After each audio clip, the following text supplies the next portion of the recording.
boshladik. Assalomu alaykum va rahmatullohi va barakatuh. Mani ismim Mavluda, 65 yoshman. Mani opamlar bor edi.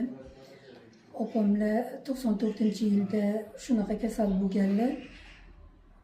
Ular o'tirardilar, yota olmasdilar ham. Nafas olishga juda qiynalardilar. Butun tanalarida og'riq bo'lardi.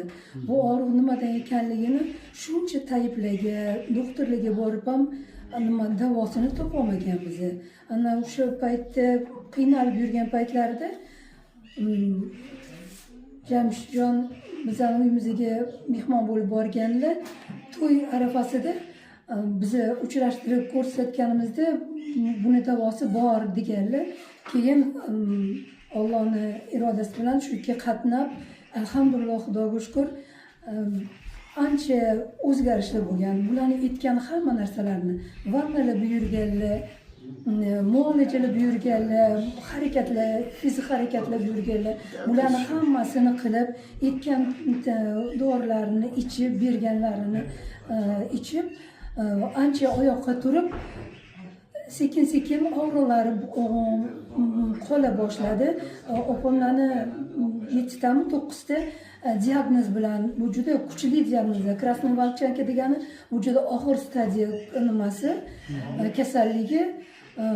Polartritni o'tib ketgandan ekan, o'shani lecheniyasini boshlab, aytganlaridek qilganimiz sababli Allohga hamd sano bo'lsin, shuncha yaxshi bo'lib, tuzalib ketdilar.